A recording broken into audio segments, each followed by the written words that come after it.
Bonjour et bienvenue sur Non Limite Sécu, le podcast francophone hebdomadaire dédié à la cybersécurité.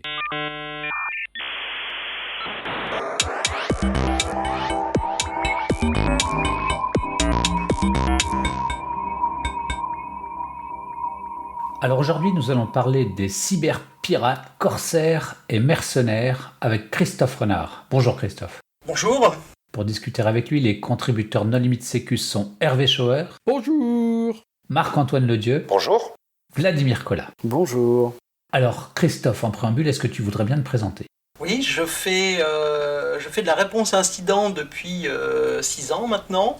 Avant ça, j'ai été quelques années consultant en sécurité informatique chez Hervé Schauer Consultant, donc chez Hervé, où j'ai eu l'occasion de faire un petit peu de tout, de la sécurité organisationnelle, de la mise en œuvre de la sécurité, de l'industriel, des choses comme ça. Et puis avant ça, j'ai été tour à tour intégrateur, en particulier dans le milieu défense. Avant ça, start-upien. Et puis avant ça, je travaillais à la fin des années 90 dans le milieu Internet. Je faisais des fournisseurs d'accès Internet. Alors on va parler des attaquants, mais un attaquant, qu'est-ce que c'est ? Alors, si on s'en réfère à l'image médiatique, un attaquant, c'est quelqu'un d'un petit peu solitaire qui vit dans le sous-sol de ses parents et qui porte tout le temps une capuche, voire qui met des gants pour taper sur un clavier. Dans la réalité, un attaquant, dans la plupart des cas aujourd'hui, c'est soit un criminel, soit un mercenaire, soit quelqu'un qui travaille pour un État, donc un fonctionnaire ou un militaire. Un criminel ou un délinquant, au sens de la loi ? Au sens du droit pénal en France, il n'y a pas de crime qui soit aujourd'hui attaché à tout ce qui touche à l'informatique. Il n'y a que des délits. Sauf l'attaque des bases de données en bande organisée, et ça reste du délictuel. Il y a pas du délit pénal. Il n'y a pas encore de crime au sens cour d'assises, à ma connaissance. Donc on peut parler de délinquants. On peut parler de délinquants. Il y aura crime le jour où un décès ou un dégât corporel pourra être associé à une attaque informatique. Et ce qui est quand même très difficile à faire. Après, c'est vrai qu'on est habitué à parler de cybercriminel et voilà, le terme est rentré dans le langage commun. Pirate, c'est pas mal. Le pirate, c'est quelqu'un qui n'a pas de règles, qui fait ce qu'il veut, pour autant qu'il puisse rafler l'oseille, en clair. Ça, c'est le pirate. C'est-à-dire qu'aujourd'hui, si on parle de pirate, pour désigner les délinquants informatiques, enfin les délinquants, j'utilise le terme criminel parce que violer le code pénal, faire une intrusion, un maintien sur un système de traitement automatisé, ça couvre beaucoup de monde. En revanche, ceux que j'aurais tendance à désigner comme criminels, c'est les gens qui font comme profession de gagner de l'argent, souvent par extorsion ou revente d'informations, au moyen de piratage informatique.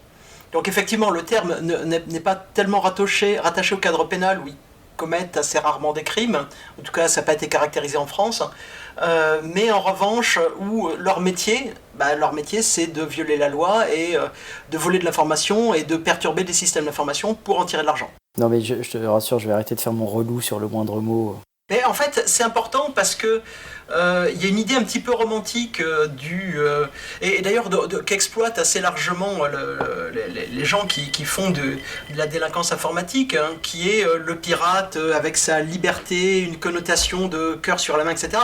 On l'a vu quand il y en a un certain nombre de bandes qui ont promis pendant le pic de l'épidémie de Covid de ne plus attaquer d'hôpitaux. Et puis ça a duré quelques mois, et puis en fait on a vu qu'il y a des hôpitaux qui ont été attaqués dans le monde entier. Donc fondamentalement on a affaire à des gens qui font du business, qui sont là pour gagner de l'argent, et c'est intéressant parce qu'il y a des contraintes particulières à ce genre d'activité. Ils ne vont pas faire quelque chose de non rentable. Et aujourd'hui, c'est même des business qui sont assez structurés, où on a des gens dont le métier c'est de faire de l'intrusion et de revendre des accès.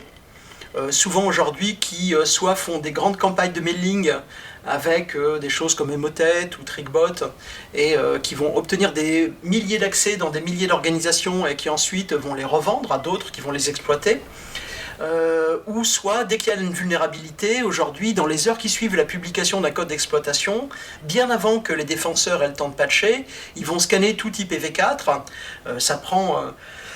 avec un bon logiciel comme Mascan, ça va très très vite, et derrière ensuite ils vont cibler les systèmes exposés. Je sais pas, on a vu des vulnérabilités comme ça successivement, il y a eu du Pulse Secure, il y a eu beaucoup de failles Exchange, il y a eu des choses comme ça, où c'est attaqué très très vite, c'est compromis très très vite, et derrière c'est des accès qui vont être vendus à une autre classe d'attaquants, parce que les premiers ils se contentent de collectionner les accès pour la plupart.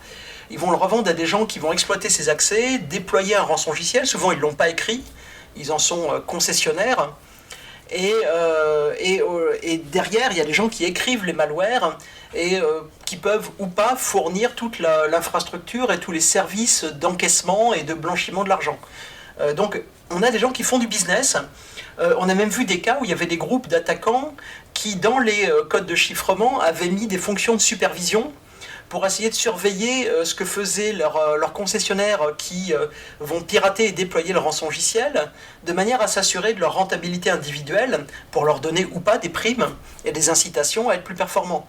C'est comme les gens qui faisaient à une époque comment vous appelez ça, le jackpotting, ceux qui arrivent devant les distributeurs de billets avec les gros sacs, hein, et au moment où il y avait les équipes sur le terrain qui étaient avec les sacs en attendant que les billets soient crachés par le distributeur, ils attendaient une sorte de double facteur d'authentification de la part du maître de l'arnaque qui, pour vérifier que ce soit bien eux et qu'il arrive à compter, eh ben, il envoyait un code au cul du distributeur, et là à ce moment-là ils avaient l'autorisation d'eux et le truc partait, c'est ça ? C'est ça. Alors, d'ailleurs, beaucoup de ces groupes se sont convertis. Ça, c'était une spécialité de Fin7 il y a quelques années, où ils étaient connus en fait pour avoir une bonne connaissance du monde bancaire et de faire des piratages assez sophistiqués avec des virements à l'intérieur du monde bancaire. Et ensuite, ils sont attaqués aux distributeurs de billets. Et puis après, ils sont passés sur le rançongiciel. Enfin, il semblerait, les publications poussent vers l'idée qu'ils seraient passés vers le rançongiciel parce que c'est plus rentable. Et ça montre d'ailleurs que vraiment, on est sur des gens qui ne sont pas pilotés par le fun ou des trucs comme ça, ils sont pilotés par la rentabilité. Et ce qui était intéressant avec Fin7, je crois que c'était Kaspersky qui avait fait une publication sur le sujet, où ils avaient montré que d'abord, ils avaient travaillé avec des criminels russes, là des vrais criminels, qui étaient leurs agents de terrain, qui prenaient les sacs et qui allaient dans les distributeurs de billets et récupéraient l'argent dans des pays d'Europe de l'Est, hors Russie, parce que c'est quand même plus prudent. Et en fait, ils demandaient trop d'argent. Et donc à un moment ils sont passés sur des Roumains, mais comme la confiance était moindre parce que entre les russophones et les Roumains c'était pas la même communauté, eh bien ils se sont mis à mettre plus de mesures de sécurité dans le code d'autorisation au moment où ils déclenchaient le jackpotting.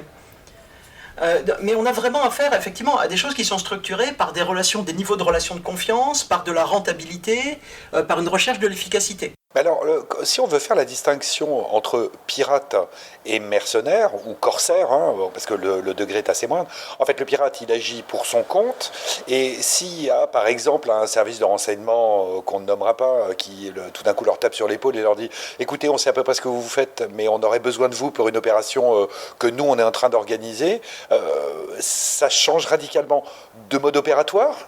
Il y a une image aussi qu'on retrouve beaucoup dans les médias, et qui a été...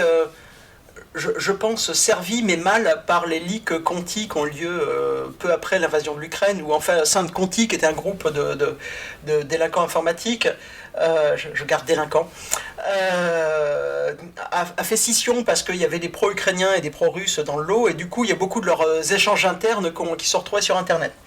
Et dedans, on voit qu'à un moment, il y en a de leurs affiliés qui ont récupéré des accès sur des comptes mail appartenant à Navalny. Navalny, c'est un opposant russe. Pardon, c'est un opposant au pouvoir russe. Et du coup, ils disent « Oula, j'ai un contact que ça va intéresser, mets ça de côté et sors-moi tout ce que tu peux. » Et ça a été interprété comme les groupes criminels travaillent avec le FSB. Et pour moi, la référence, alors je ne suis pas un spécialiste de la Russie, hein, et je ne suis pas un intime du pouvoir russe, mais pour moi, ma référence, c'est un film des années 80, de la fin des années 90, qui s'appelait Oligarque, ou Un nouveau russe en français, où en fait, on voit qu'il y a des gens qui montent des magouilles, et puis en fait, ils se font racketter par le pouvoir, mais pas simplement parce que c'est piloté par le Kremlin. Il y a la branche de la police qui les rackette, puis il y a la branche des services de renseignement qui les rackette, et puis il y a un type qui dit non mais moi mon intérêt c'est d'obtenir ça. Et c'est probablement ce qui se passe, c'est-à-dire qu'on est dans des pays où il y a des intérêts particuliers à tous les niveaux des gens qui possèdent du pouvoir, qui monnaient de l'information, qui monnaient de la protection. Et à un moment, l'information sur un opposant, c'est quelqu'un qui va permettre à un contact du FSB qui évite qu'une enquête se déclenche, de se faire briller, peut-être de gagner du grade ou de gagner de l'influence. Et donc on va acheter de l'influence en monnayant ce genre de truc. Ça ne veut pas dire que ces gens soient des mercenaires, dans le sens où, pour moi, un mercenaire, c'est quelqu'un qui reçoit une mission, qui dit combien ça va coûter, qui l'exécute et qui facture. Là, c'est pas le cas. Ce sont des gens dont le métier, c'est de gagner de l'argent. Par hasard, ils tombent sur une information et ils vont la monnayer. Comme on peut imaginer un groupe criminel qui reçoit une information sur un concurrent et qui va le filer, je sais pas, dans un film américain au chef de la police corrompu, quoi. On est dans le même genre de scénario. Et il y a eu cette idée, et en particulier, il y a une idée qui est liée au fait que dans un certain nombre d'attaques en déni de service, il y a eu un moment, c'était le cas, je crois que c'était en Estonie, où il y a eu des dénis de service significatifs, où c'était apparemment pas des groupes étatiques qui menaient des dénis de service alignés sur les intérêts du pouvoir russe, et donc il y a eu cette idée que la Russie, la Chine ou un certain nombre de pays téléguideraient la société civile et téléguideraient les criminels. J'ai du mal à imaginer que ces pays soient aussi puissants. J'ai du mal à imaginer que leurs institutions soient aussi puissantes. Tout ce que l'on voit, c'est que c'est des pays qui sont très bureaucratiques, qui sont très corrompus, dans lesquels il y a beaucoup d'informels, et où en fait chacun monnaie son influence et sa protection. Et du coup, on va avoir des groupes criminels qui cherchent à être le plus protégés possible, à ne pas être sujet d'enquête. Et on voit aussi d'ailleurs, il y a un certain nombre de criminels russes qui ont été livrés aux Américains. Pas beaucoup, mais il y en a eu quelques-uns. Donc quand ça a arrangé le gouvernement local, ils ont déclenché des enquêtes. Donc la grosse distinction en fait, c'est soit d'un côté on est un privé, on agit pour soi ou on agit globalement par l'intérêt du gain, soit on est un entre guillemets fonctionnaire, c'est-à-dire que là on est un représentant de l'État, civil ou militaire, en fonction de l'endroit où on se trouve, mais à ce moment-là on a comme motivation principale, c'est une question, on a comme motivation principale de servir son administration. Non, je pense qu'il y a des catégories intermédiaires. Tu as les ex-agents qui partent travailler pour un pays étranger, genre Darkwater. Alors, tu as des cas comme Darkwater où c'est une société privée sponsorisée par l'État émirati qui a fait venir des anciens des services américains. Je crois que c'était le projet Craven qui a été assez bien récupéré. Il y a un très bon podcast de Darknet Diaries sur l'histoire, puisque ça a fait l'objet d'une poursuite judiciaire aux États-Unis. Mais il y a en fait beaucoup de choses intermédiaires qui sont aujourd'hui. Il y a pas mal de sociétés qui vendent du renseignement privé, qui ont pour la plupart des activités légales, mais dont certaines sont au-delà du renseignement légal. Et clairement, si on parle de sociétés qui vont vendre leurs services à des États étrangers, c'est difficile de définir la limite de la légalité dans le sens où c'est leur État local qui définit ce qu'ils ont le droit d'exporter. Quand Hacking Team a été piraté, on a montré qu'ils vendaient des services à tout un tas de services étatiques, qui vendaient aussi à l'État italien, mais tout ce qu'ils faisaient était dans la plus parfaite légalité. Par contre, c'était immoral. C'était immoral parce qu'ils vendaient des services à des gens qui allaient pirater des opposants politiques. Et ils en étaient parfaitement conscients parce que même en interne, ils étaient un petit peu inquiets de la réputation que ça allait leur donner. Ce qui est intéressant, parce que le Leak Hacking Team, c'est quelque chose qui est entièrement public, il y a tous leurs échanges internes, et on voit que c'est des gens qui sont parfaitement conscients de vendre à des dictatures des moyens d'espionner des opposants dont le seul crime est politique. Donc il y a des gens qui sont vraiment des mercenaires, qui ne sont pas des criminels, dans le sens où leur objectif, c'est pas de gagner de l'argent par l'extorsion, leur objectif, c'est de vendre un produit. Et ceux à qui ils vendent des produits, majoritairement, ça va être à des forces de l'ordre, parce qu'il y a un besoin légitime. Aujourd'hui, on est dans une société où tout se fait sur informatique. Tout le monde a un ou plusieurs téléphones portables. Alors évidemment que les criminels ont des téléphones portables.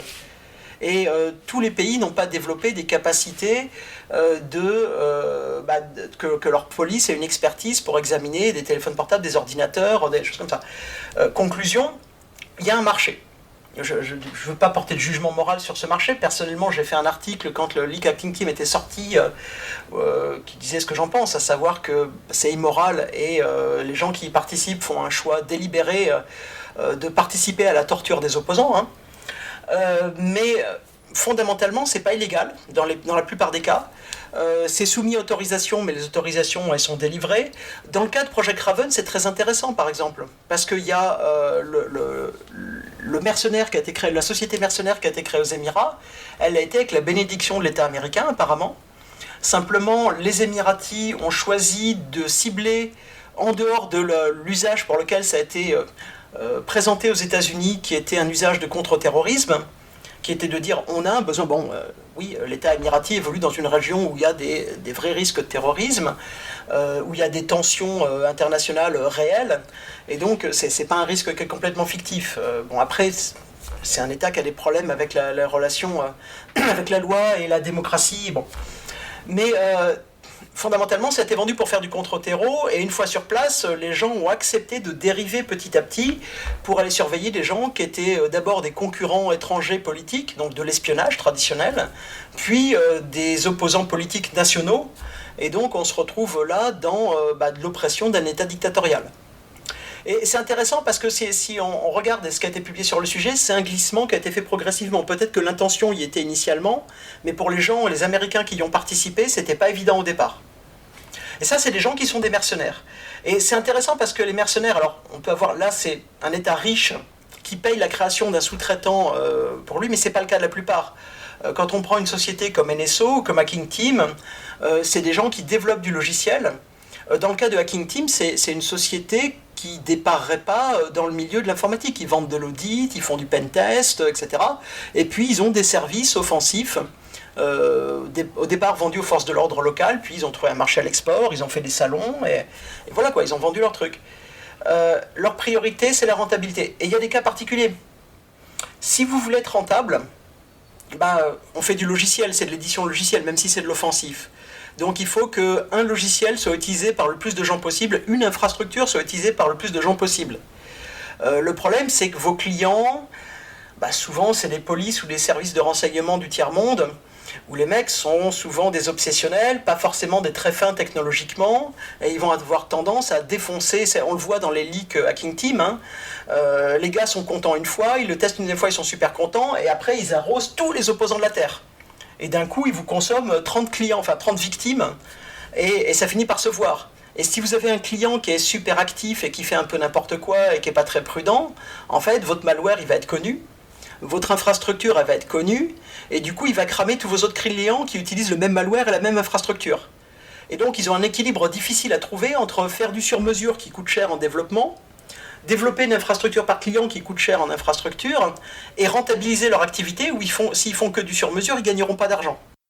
Ça veut dire qu'il n'y a que les États, avec des structures extrêmement stables en termes de gouvernance, en termes de budget, qui peuvent se permettre d'avoir une projection dans le temps pour devenir invisible, c'est-à-dire investir sur des infras qui vont renouveler, investir sur des outils qui vont être renouvelés, d'ailleurs apparemment avec des privés qui de temps en temps leur fournissent sur commande, d'une manière tout à fait légitime, mais c'est quand même l'État qui agit. C'est comme ça qu'on peut y arriver ?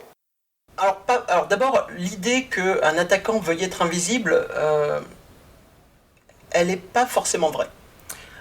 Si on prend quelqu'un qui fait du rançongiciel, il s'en fiche d'être invisible à partir du moment où il a déployé son rançongiciel, il a besoin d'être invisible quelques jours, quelques semaines, dans le pire des cas 3 mois, et puis après c'est cramé.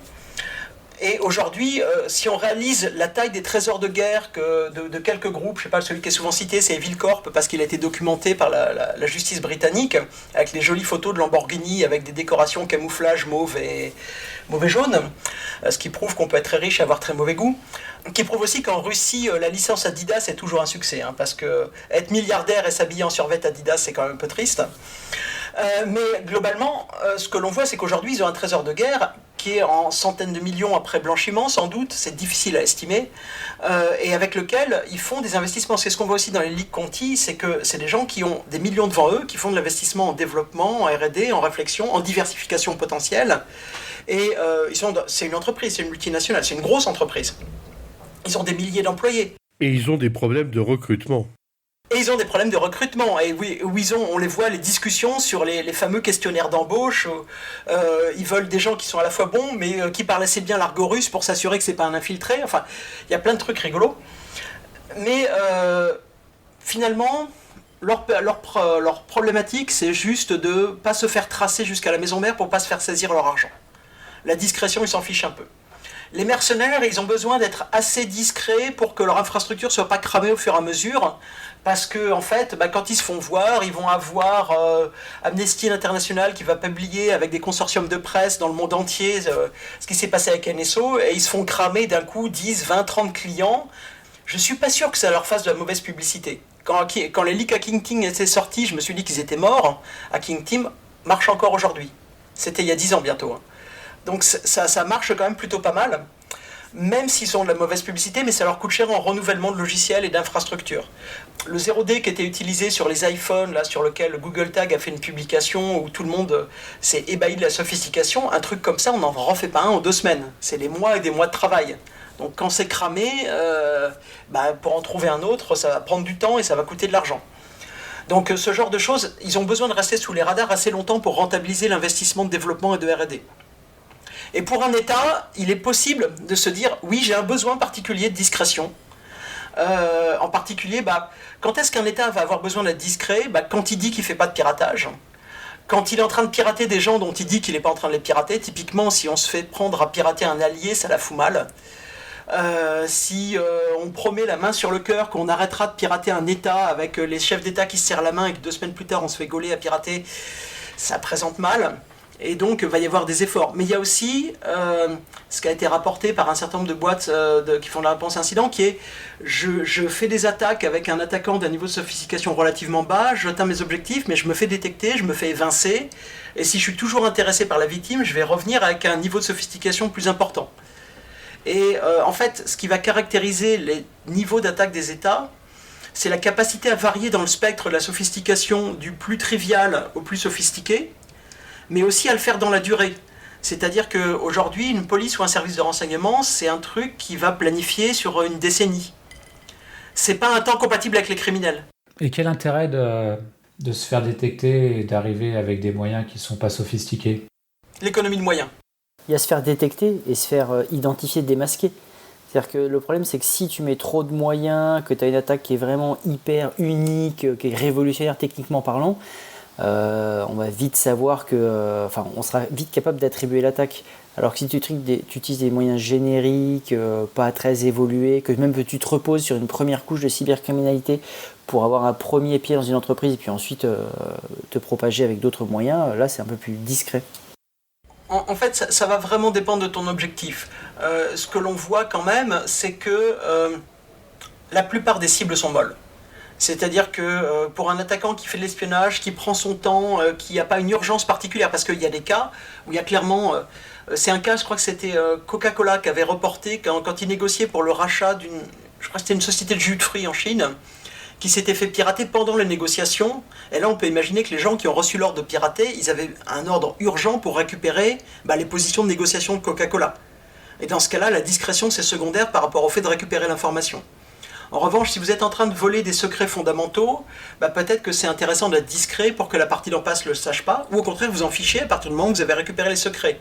Et ça dépend vraiment des attentes de votre donneur d'ordre. La discrétion, souvent, ça force de la lenteur, ça force à passer par des moyens plus indirects. La sophistication des infrastructures, par exemple, il y a des publications de Kaspersky sur Turla, qui est un acteur qui est rapproché du FSB en général. Turla a fait des trucs en termes d'infrastructure complètement improbables. Ils font de l'usurpation d'adresses IP de clients satellites, et en fait, ils utilisent le fait que les satellites broadcastent sur la Terre entière pour se faire apparaître des serveurs web virtuels sur des gens qui n'en ont pas. Pourquoi ? Parce qu'ils veulent vraiment couper la traçabilité jusqu'à leur maison mère. En revanche, on voit qu'il y a des acteurs qui sont associés au GRU, qui se sont fait gauler, je crois que c'est en Hollande, où ils se sont fait arrêter. Et les gars, ils ont utilisé le même laptop pour aller pirater des labos antidopage, des labos d'analyse de guerre chimique dans le cadre de l'analyse sur la tentative d'assassinat de Skripal. Eux, c'était vraiment des pieds nickelés. Mais c'était pas des pieds nickelés. Quand ils se sont fait attraper, ils avaient réussi partout ailleurs. Par contre, ils ont piraté combien de cibles en 6 mois ? Ils n'ont pas arrêté, les mecs, ils ont vécu dans l'avion. Si leur laptop contenait les traces de la totalité, c'est probablement qu'ils n'ont pas eu le temps de le réinstaller. Et après, oui, il y a un style qui est associé à PT28, qui est associé à Standworm, à ces groupes-là qui sont généralement rapprochés des services militaires russes, qui est un style plus bourrin. C'est-à-dire que c'est des gens qui piratent vite, qui font des effets médiatiques, par exemple, publier très rapidement les mails de la campagne démocrate américaine, et c'est des gens qui sont moins discrets que leurs homologues, réputés moins discrets que leurs homologues d'APT29 ou de Turla. Parce que leurs objectifs ne sont pas les mêmes aussi, parce que ça correspond aussi à un style de leur organisation. En fait, à PT28 et Sandworm, les Américains nous disent que c'est des antennes du GRU. Le GRU, c'est le service de renseignement militaire russe. la principale activité du GRU, c'est des commandos. En France, si on devait le rapprocher, c'est le COS, c'est pas la DGSE, quoi. C'est des gens qu'on envoie faire des actions commando. C'est des gens qu'on a envoyés faire des meurtres en Grande-Bretagne. Donc c'est un style plus bourrin. Je crois que il y a quelques années, c'était la lettre A qui avait publié le fait que les gens du SVR faisaient le tour de leurs homologues européens pour dire ne jugez pas la Russie à l'aune de ce que vous avez vu avec les bourrins du GRU, quoi. C'est-à-dire que oui, c'est des organisations avec leur culture, avec leur politique, et ça a une influence sur leur façon de travailler.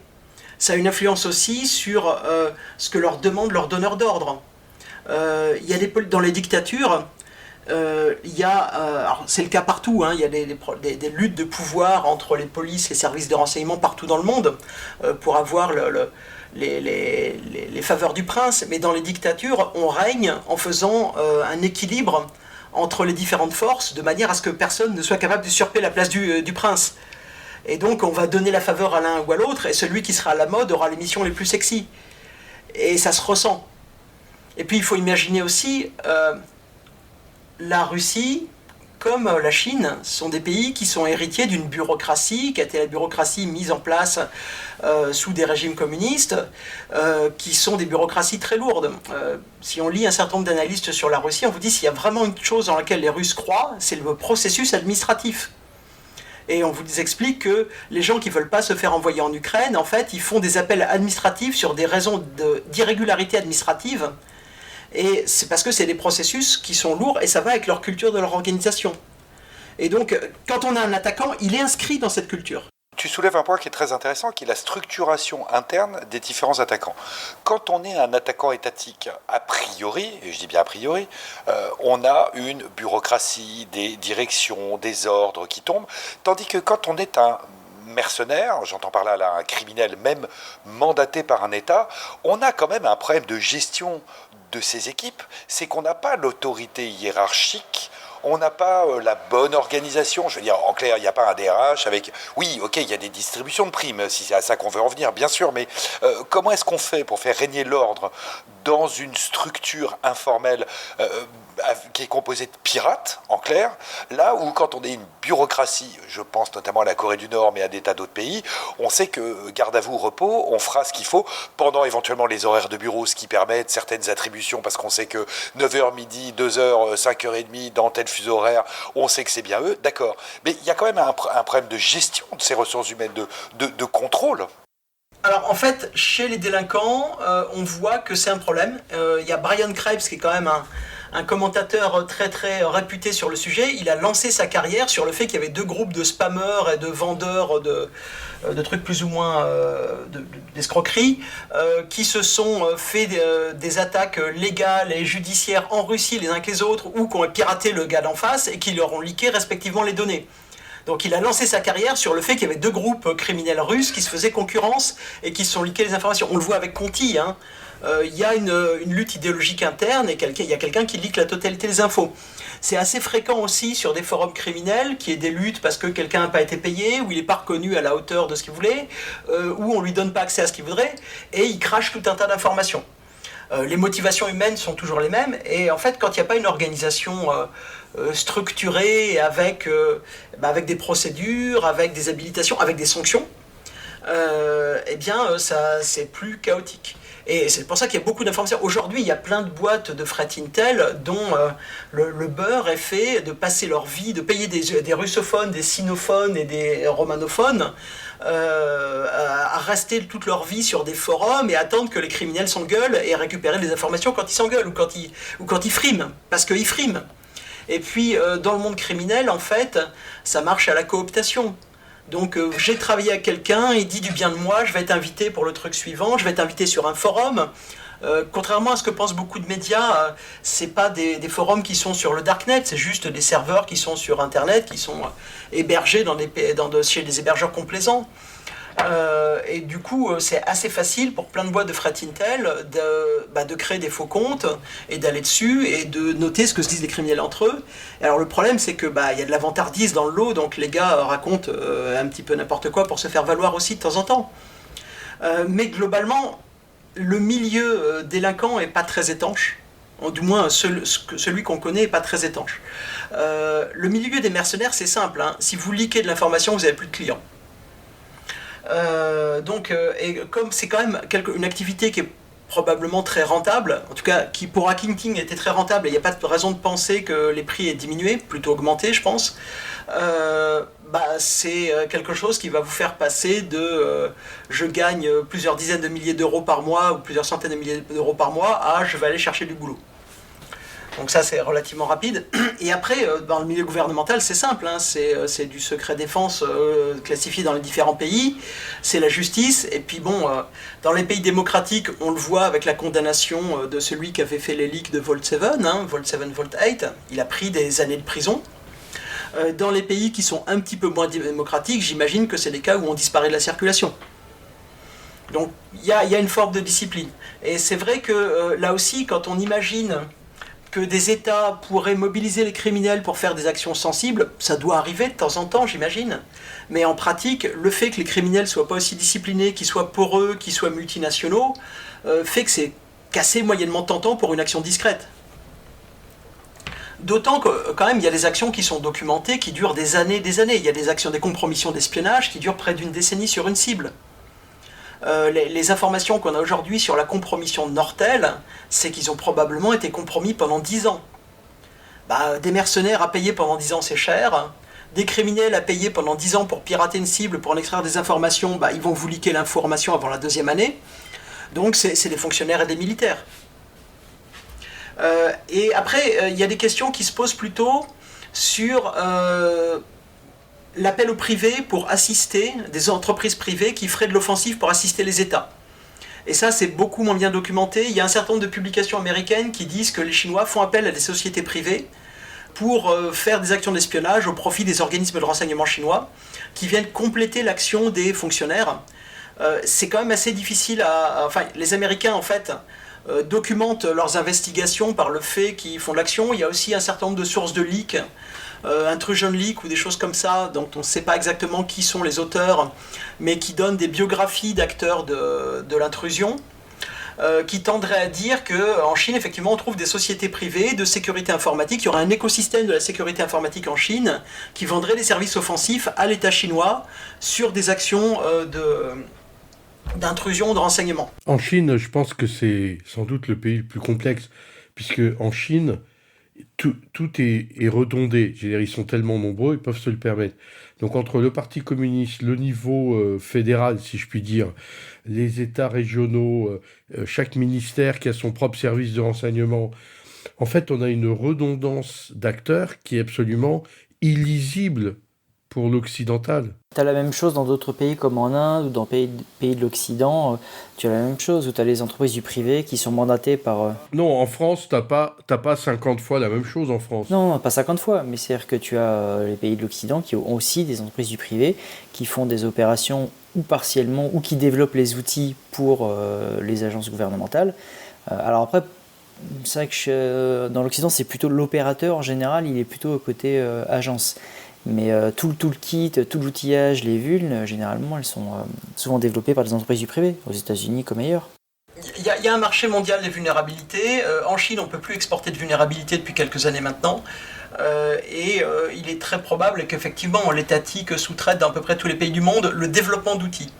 La différence, c'est de sous-traiter l'action offensive.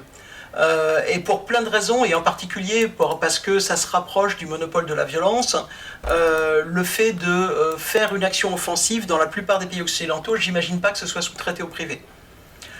Mais là aussi, ils s'en vanteront pas, hein. Et c'est assez peu documenté. Enfin, si l'État sous-traite à une entreprise privée une action offensive, si c'est sous-traité, entre guillemets, dans les formes, celui qui fait l'action offensive est un bras armé de l'État, c'est un mercenaire. Au sens étymologique du terme, je suis mandaté par l'État je suis, entre guillemets, couvert par l'État. À cela près que le mercenariat, dans beaucoup de pays, est illégal. Non, mais en dehors de ce problème-là, et voilà. Oui, c'est quand même un problème significatif. Par exemple, aux États-Unis, on a des sociétés militaires privées. En fait, les sociétés militaires privées prennent des actions de protection, prennent des actions de logistique, mais à ma connaissance, aujourd'hui, elles ne prennent pas des actions offensives, qui sont réservées à l'armée américaine. Parce que légalement, alors en particulier parce que les Américains sont des légalistes forcenés, légalement, c'est très clairement le monopole de l'État. Ce qui ne veut pas dire que ça ne soit pas fait autrement ailleurs, mais là aussi, c'est un problème de culture de chaque État et de chaque nation. En revanche, ce qu'on peut avoir aussi, il y a un cas qui est assez intéressant pour moi, c'est APT-41. APT-41, c'est des gens qui sont vus dans des actions étatiques associées à la Chine. Il y a eu beaucoup de publications qui leur soient liées. Mais c'est des gens aussi où il y a eu, je crois depuis 2018, des publications qui disent mais en fait les acteurs d'APT-41, ils prennent les mêmes outils, ils passent des annonces sur des forums, et le soir, ils bossent pour aller pirater des comptes de jeux vidéo et des comptes de Bitcoin. Parce qu'en fait, ils ont un deuxième job, et le deuxième job, c'est de faire du pirate à vendre, pirate mercenaire, pour le privé, pour faire de l'argent de poche. Et ce qui est intéressant, c'est que ça fait plusieurs années que ça a été publié, avec des éléments extrêmement probants, et APT-41 continue d'exister, et les petites annonces sur des forums chinois de jeux vidéo, de Bitcoin, etc. continuent d'exister, et l'activité de piratage dans ce monde-là continue d'exister avec les mêmes outils. Donc ça veut dire que l'État chinois, qui ne peut pas ne pas être au courant du fait qu'ils ont été flagués à faire ça, s'en fiche. Donc on tolère. Donc il y a une tolérance du fait que des gens qui sont probablement des employés de l'État aient une seconde activité pour se faire de l'argent de poche à côté avec leurs compétences et leurs moyens. Ça rappelle l'Union soviétique de la grande époque. Je ne suis pas persuadé qu'en Russie ce serait toléré, par exemple. C'est jusqu'au jour où tu fais un peu trop gros, tu tapes un peu trop gros, et là par contre l'État t'arrête. Tu as évoqué 3 types d'attaquants, les criminels, les mercenaires et les acteurs étatiques. Est-ce qu'il y a d'autres catégories ? Alors, il y a encore tout un tas d'attaquants. En fait, il y a ceux qui obsèdent il y a ceux qui remplissent beaucoup les tribunaux, en fait, c'est les insiders. C'est le gars qui voit une opportunité au sein de son entreprise, et il a une surreprésentation. Alors, d'abord parce que sans doute il y en a beaucoup, mais il a une surreprésentation parce qu'il se fait attraper. Et du coup, il se fait attraper, il se fait juger, il se fait condamner. Et du coup, statistiquement, il est probablement surreprésenté. Il y a aussi tout un tas d'attaquants qui existent toujours, qui ont plus ou moins toujours existé, qui sont les activistes par curiosité, par défi, qui vont aller pirater telle ou telle chose, et il y en a qui peuvent être extrêmement compétents. La vraie différence, même si on a quelqu'un qui est très compétent, et aujourd'hui, pour rentrer dans beaucoup d'endroits, le niveau de compétence est compliqué, pas accessible au tout venant, mais pas improbablement. C'est-à-dire que si vous consacrez 1 an à acquérir... Faisable pour un pentester. Faisable pour un pentester, c'est-à-dire que si vous consacrez 1 an à monter en compétence, vous serez capable de rentrer dans la plupart des endroits. Malheureusement. Donc si vous êtes un pentester, vous avez probablement des compétences. Et d'ailleurs, les groupes criminels russes cherchent à recruter des pentesters pour faire de l'intrusion. Quand on a ce genre de compétences, on peut être tenté, alors en particulier quand on est jeune et impulsif ou quand on est en colère, on peut être tenté d'utiliser ces compétences pour un objectif politique, pour un objectif militant, pour ce genre de choses. C'est aussi les choses qu'on trouve autour de la mouvance Anonymous, même si aujourd'hui ça semble s'être un peu épuisé. On voit des piratages aussi qui sont des piratages qui atterrissent, qui ont été des cabinets d'avocats costaricains ou des choses comme ça, donc qui fournissent des informations pour des gros leaks qui bénéficient à la liberté de la presse et à la connaissance de nos dirigeants. Qui sont peut-être le fait d'activistes, mais qui peuvent être aussi le fait, il y en a un certain nombre par exemple, qui sont soupçonnés d'avoir été faits par des cabinets d'avocats, de manière à ce que les informations deviennent publiques et ensuite qu'elles puissent être utilisées dans des procès. Parce qu'il y avait des procès très importants sur des contestations de fortune d'oligarques, je crois que c'était kazakhs ou ouzbeks, entre deux familles, et que en fait les informations qui étaient leakées comportaient des détails qui permettaient à une partie du procès d'avancer. Donc il faut se méfier aussi, ce qui sort sur le public, c'est pas toujours le fait d'activistes dépourvus d'intention, mais quelque part si l'information sort, ça reste intéressant. Et puis il y a vraiment tout un spectre d'opportunistes, de gens qui vont aller pirater parce que opportunistement ils peuvent gagner de l'argent ou ils peuvent gagner un concours. Il y a quelqu'un qui a été condamné il y a pas très longtemps en France parce qu'il avait piraté des serveurs d'une administration pour obtenir les résultats d'un concours et il revendait les résultats. Est-ce que ceux qui font des bug bounty et gagnent de l'argent avec, de temps en temps, ont été vus comme ayant aussi des activités malveillantes et délinquantes ? C'est-à-dire que finalement, quelquefois, plutôt que de récupérer le bounty, ils préfèrent en profiter. là, pardon, c'est moi qui vais te répondre, Hervé. Dans l'activité de bug bounty, si elle est bien encadrée contractuellement, ça pose de problème à personne. Ok ? Bien sûr. Ah oui, mais pourquoi respecter le contrat ? Oui, on est bien d'accord, c'est là où arrive le problème, c'est que je suis le gars qui a été mandaté par la plateforme machin, je détecte, je vais le caricaturer bien sûr, je détecte 3 vulnes, j'en déclare une, je touche un peu de pognon, je garde les 2 autres, et puis j'arrive 6 mois après en disant tiens, je vais vous faire un petit test de machin, et je te revends une presta, et comme par hasard j'ai déjà la réponse. Bien sûr que ça arrive. À ma connaissance, de ce que je vois passer, c'est pas la majorité. Ce que j'ai déjà vu, moi, c'est des cas avec des pen testeurs. Je ne citerai pas le contexte, qui faisaient des pen tests, qui remontaient pas grand chose, Voilà. mais qui par contre, à côté, sur un programme de bug bounty, là, remontait plein de vulnérabilités. Voilà, c'est pris dans l'autre sens, voilà. Sur le client qui avait reçu le pen test, en fait. En fait, le problème, c'est que éthiquement, il y a plein de façons de faire de l'argent. Et globalement, les gens qui s'improvisent criminels, ils finissent en tôle. Le gars qui, sur une réponse incident mandaté par son client, a voulu faire rajouter de l'extorsion sur une attaque rançongiciel, et qui a expliqué derrière que, comme il s'était improvisé, qui a expliqué derrière que comme il était très bon, il n'a pas pu faire des trucs aussi débiles, mais c'est juste qu'en fait, il s'était improvisé criminel et que c'était pas sa profession. Eh bien, il était peut-être compétent techniquement, mais il a fait n'importe quoi et il a fini en tôle. Et en général, ils finissent en tôle. Ce que l'on voit aussi, c'est plutôt des pratiques commerciales qui sont très borderline, de gens qui font du bug bounty sauvage sans avoir été sollicités et qui derrière font de la vente de prestations un petit peu forcée en disant j'ai trouvé des vulnérabilités partout chez vous, si vous ne me payez pas, je vais les révéler partout sur internet. À ma connaissance, ça marche pas très bien, mais il y a des gens qui l'ont fait à pas mal d'endroits. Il y a des gens qui ont porté plainte contre ce genre de choses. Je n'ai pas connaissance de gens de la communauté de la sécurité informatique qui se soient fait condamner après avoir fait ce que tu décrivais, Hervé, c'est-à-dire je fais du bug bounty, je reçois la prime et derrière je vais l'utiliser pour pirater l'entité. Mais il y a une raison aussi à ça, c'est que pirater, c'est que le début. Une fois que vous avez piraté, vous avez fait une intrusion dans un système d'information, il faut savoir en faire quelque chose. Et en fait, c'est pas si évident.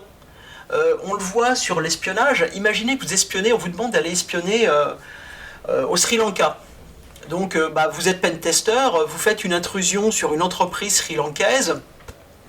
Ils utilisent Windows comme tout le monde, ils ont quelques Linux, ils utilisent les mêmes Cisco, Checkpoint, PulseSecure, enfin les mêmes boîtiers que tout le monde, vous avez les mêmes failles dans votre catalogue, ils sont aussi peu à jour que les autres, vous rentrez. Vous arrivez dans la boîte et puis on vous dit il faut récupérer les informations sur le projet Plutch. Et vous avez un filer géant où il y a des dizaines de milliers de fichiers et tout est en Sri Lankais. Et vous ne bitez rien au Sri Lankais et c'est un projet de viande synthétique. Et vous connaissez rien au métier de la viande synthétique. Vous êtes bien enquiquiné. Mais tu télécharges tout. C'est plus simple. C'est bien avec Vlad, c'est pragmatique comme conseil. C'est les bons conseils de No Limit Sécu. Téléchargez tout.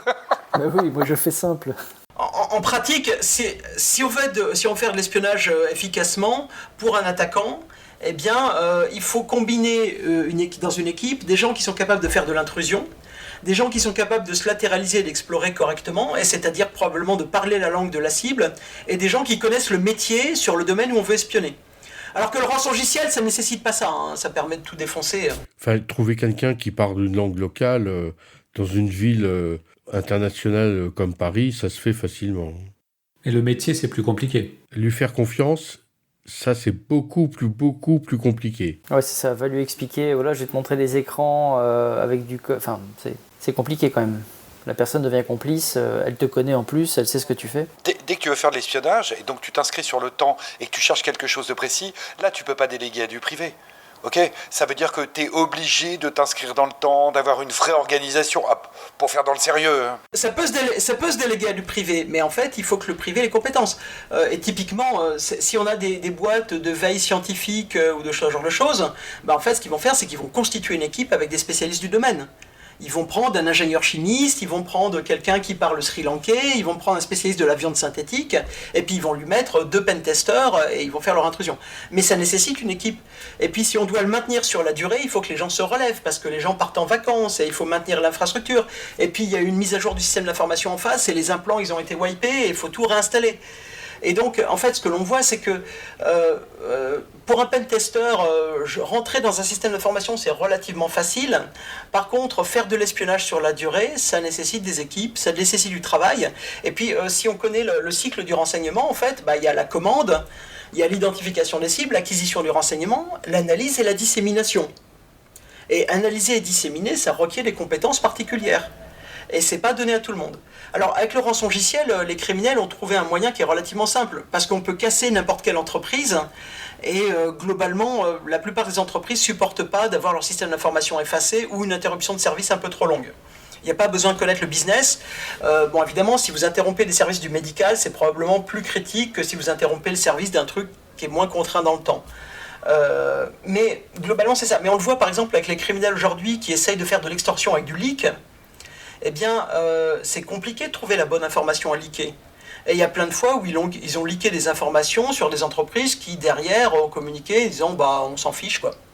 Dans la typologie des attaquants, donc en fait, il y a l'objet même de l'attaque qui est soit purement crapuleux, c'est le rançongiciel, on y va comme des bourrins, on prend de l'oseille, on te cryptologue et c'est mort, ou alors, quand même, quelque part, à peu d'exceptions près, quand on va rentrer dans des logiques de renseignement au sens espionnage, je cherche de l'information, je prends mon temps, on voit bien que la structuration de l'attaquant, son organisation interne et sa capacité à évoluer, enfin à se maintenir dans le temps mais à évoluer dans ses structures propres, en fait il y a un vrai delta entre le criminel basique, un peu bourrin, qui va faire de l'oseille, pur et dur, cryptoloqueur qui se fout à la limite d'être détecté, et puis l'attaquant un peu étatique qui va faire du renseignement, j'allais dire en profondeur.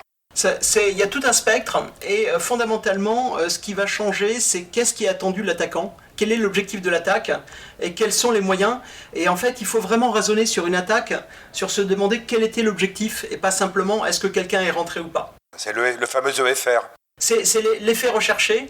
Et quel est l'effet recherché sur l'attaque ? C'est pas forcément facile à établir. Alors si on a des gens qui sont restés longtemps, qui ont fait des recherches dans tous les sens, on voit quels mots-clés ils ont cherché. Souvent les attaquants qui font de l'espionnage, ils font des grosses archives avec des zips, des rares, etc. avec les documents qu'ils ont sortis. Donc ça donne une idée sur ce qu'ils cherchaient. Mais savoir quel était l'effet recherché, c'est pas forcément évident. Sauf si l'effet recherché c'était un sabotage et qu'un truc fait boum à la fin, on peut s'en apercevoir. Mais même là, si par exemple on a un attaquant associé à de l'étatique qui fait du wiping, qui efface tout un système d'information, est-ce que cette attaque-là, l'objectif c'était de perturber le fonctionnement de l'organisation ? Est-ce que ça cache le fait qu'avant il y a eu du vol d'informations ou il y a eu d'autres actions ? C'est pas évident à établir. Ok, bon, enfin, l'attaque contre l'Aramco, ou de mémoire, hein, c'était un contributeur de nos limites sécu, dont je tairai le nom, qui nous expliquait qu'il y avait entre 35 000 et 50 000 postes qui étaient effacés systématiquement. Il n'y avait plus de commandes, il n'y avait plus de livraison, il n'y avait plus rien. Là, à un moment, on peut réfléchir avec beaucoup de prudence, en mettant du conditionnel sur l'effet recherché par l'attaquant. Mais enfin là, c'était globalement empêcher l'Aramco de bosser quand même.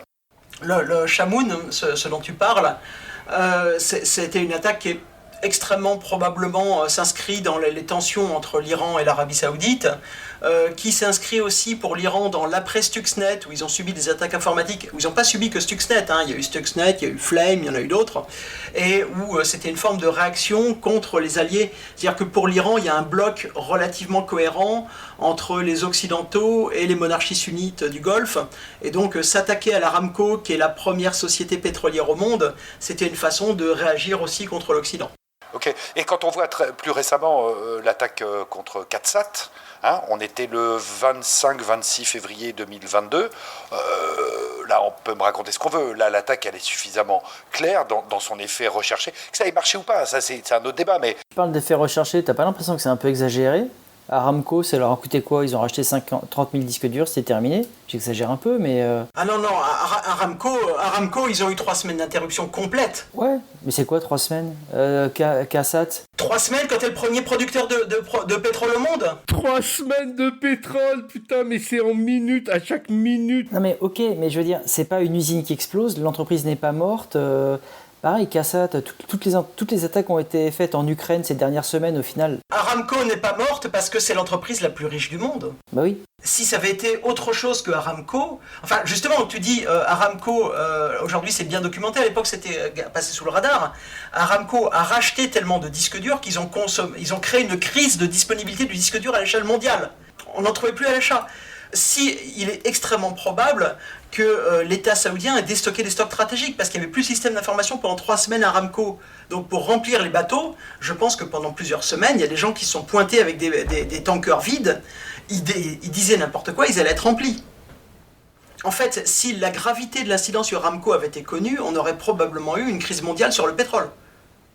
C'était une attaque vraiment réussie, c'est la com autour d'Aramco. Aramco, l'État saoudien et puis les Américains qui ont été en support actif ont très bien géré la com autour de cette crise. Et la crise, et la reconstruction aussi. Non, la reconstruction, Aramco a créé ce qui est probablement aujourd'hui l'équipe de réponse à incident avec le plus de moyens au monde. Ils ont mis des gens extrêmement compétents. Ils ont recruté une Américaine, Chris Kudelka, pour monter en Hollande une équipe de réponse à incident où elle a eu crédit infini. Donc derrière, ils ont géré l'après extrêmement bien, mais ça a été une crise majeure. Et ça a été une crise majeure avec une attaque pas super sophistiquée. Alors, Christophe, en préambule, tu parlais de l'image des attaquants qui est souvent pas conforme à la réalité. Ils ont d'ailleurs souvent l'image de gens très efficaces, très professionnels. Est-ce que c'est le cas ? Alors, il y a un biais qui est souvent lié aux victimes. Les victimes, il y a un effet de choc quand on se fait pirater, surtout quand on a investi beaucoup d'argent dans sa sécurité.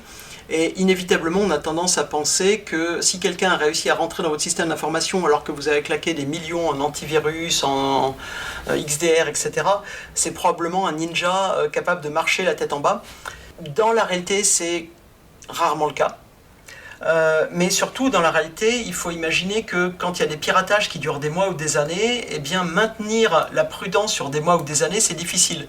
Et on a une illustration qui est assez rigolote, c'était dans le rapport de Mandiant sur APT1, donc qui a été un des premiers rapports privés documentant des attaques informatiques à grande échelle. Ça visait l'aéronautique de défense américaine, à l'époque probablement les programmes autour du F-22.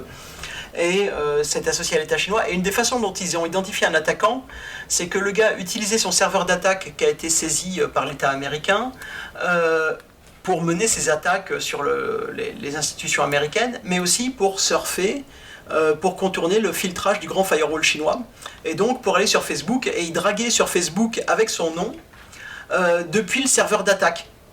Et donc il était relativement facile à identifier parce que il était un militaire de l'armée populaire de libération qui sur Facebook allait aborder les filles, raconter ses derniers voyages, et depuis le même serveur, parce que c'est des êtres humains, parce qu'il y a de lassitude, parce que l'impunité, si on a des piratages qui durent longtemps, c'est hyper dur de rester attentif longtemps.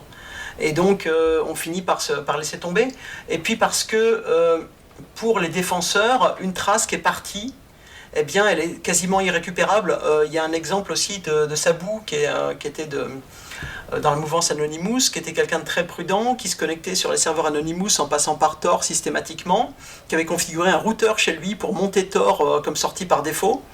Puis un jour, son routeur a planté, il a lancé son navigateur avant que le routeur ait démarré, et il s'est connecté quelque chose comme 2 secondes sur un IRC associé à Anonymous, et 2 jours plus tard, il avait le visiteur du matin à 6h du matin, sauf que c'était le FBI.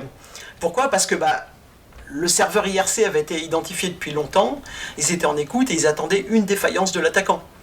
Donc les attaquants font des erreurs, les attaquants sont des êtres humains, donc comme un programmeur, comme un sysadmin, ils ont leurs habitudes, ils préfèrent VI ou Emacs, ils préfèrent zip ou rar, ils tapent leur commande avec tel paramètre en premier, quand ils font un ls, ils ont leurs paramètres habituels, et en fait il y a une patte. Comme il y avait une patte pour l'opérateur radio de la Seconde Guerre mondiale qu'on pouvait reconnaître à quelle vitesse il tapait son morse, eh bien c'est exactement pareil, les attaquants ont des pattes, et les gens qui font de la threat intel peuvent reconnaître des styles de développeurs, des outils, des pratiques qui s'étendent sur la durée, et quand on suit des groupes d'attaquants sur la durée, il y a des choses qui sont extrêmement signantes.